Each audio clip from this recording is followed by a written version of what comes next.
Imaginez un monde du football. Il est plus silencieux, où Lionel Messi n'existe pas. Son pied gauche magique ne danse pas. Ses buts impossibles n'ont jamais été marqués.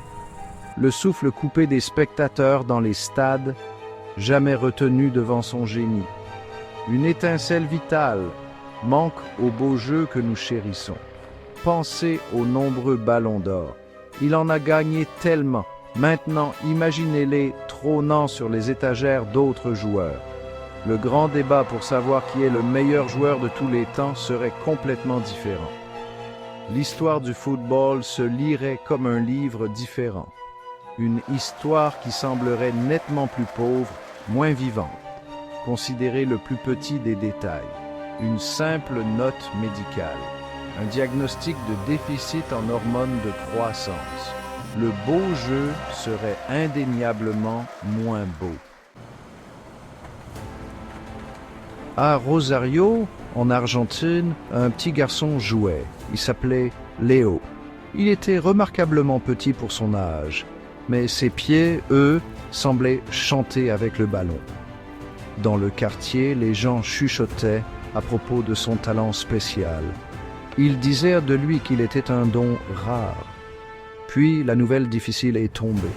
Les médecins ont rendu leur diagnostic. Il avait besoin d'un traitement médical régulier et coûteux. Sa famille a senti le poids de l'inquiétude. Son club local, Newell's Old Boys, a montré des hésitations. Le coût du traitement était très élevé. Le FC Barcelone, loin en Espagne, a entendu ces histoires. Ils ont vu les vidéos granuleuses de son jeu. Un essai a été rapidement organisé pour le jeune garçon. Il a impressionné tout le monde à La Masia. Mais ensuite sont arrivés les rapports médicaux. Dans ce monde alternatif, Barcelone a fait un choix différent. Ils ont dit non. Alors, le petit Léo est resté à Rosario. Un rêve de football magnifique, tragiquement inaccompli. Ou de FC Barcelone, parce qu'on sait, même dans ce monde, EPD avait toujours de grands joueurs. Même Xavi Hernandez était là. Andrés Iniesta était là. Et Carles Puyol dirigeait la défense. Or, ils ont construit une équipe vraiment fantastique. Pep Guardiola est arrivé comme entraîneur. Ses idées novatrices étaient révolutionnaires pour le jeu. Ils jouaient un football magnifique basé sur la possession. Ils ont gagné de nombreux trophées. Mais même avec tout leur succès, quelque chose manquait. Cette étincelle indéfinissable de pur génie. Ce joueur individuel capable de déverrouiller n'importe quelle défense acharnée. Ce talent unique qui pouvait gagner un match crucial à lui tout seul. Le système complexe de Guardiola était incroyablement solide. Mais il lui manquait cet élément imprévisible, magique. Il lui manquait l'élément Messi. Un sentiment persistant de ce qui aurait pu être.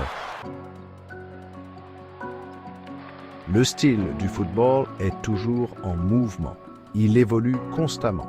Mais sans Lionel Messi, cette évolution prend un chemin différent, peut-être moins enchanteur. Pensez à ses dribbles incroyables, sa maîtrise du ballon stupéfiante au plus près du corps, ses courses en slalom qui défiaient la physique. Il a inspiré tant de jeunes joueurs. Des enfants du monde entier essayaient d'imiter ses gestes. Sans cet exemple constant et éblouissant de son génie, peut-être que l'accent dans le football se déplace. On mettrait peut-être davantage l'accent sur la puissance physique brute. Une plus grande dépendance à des systèmes rigides et prévisibles, moins de place laissée à l'épanouissement du génie individuel. Le dribble, en tant que belle forme d'art, pourrait être moins valorisé, moins encouragé. Cela pourrait mener à un jeu plus pragmatique, moins joyeux à regarder pour les spectateurs. Pensez à des joueurs comme Eden Hazard, si talentueux, si élégant avec le ballon. S'est-il inspiré de Messi? C'est très probable. Le football serait toujours aimé, mais une part importante de sa magie de son art manquerait indéniablement. Mais dans notre réalité, le FC Barcelone l'a bien signé. Ils ont pris la décision cruciale, ils ont accepté de payer son traitement médical, ce contrat désormais célèbre sur une serviette en papier. Karl Rexach, le directeur technique du club, a vu l'avenir clairement. Il a insisté pour qu'ils tentent leur chance. Cette unique décision, cette signature capitale sur un bout de papier. Elle a changé le cours de l'histoire du football pour toujours. Elle a donné au monde Lionel Messi. Nous avons reçu le cadeau de ses buts incroyables, ses innombrables passes décisives géniales. La rivalité inoubliable avec Cristiano Ronaldo qui a poussé les deux joueurs vers des sommets inimaginables. Nous avons vécu la joie pure. Nous avons partagé les larmes de triomphe et de défaite. Nous nous sommes lancés dans des débats sans fin sur sa grandeur. Nous avons ressenti l'émerveillement pur en le regardant jouer.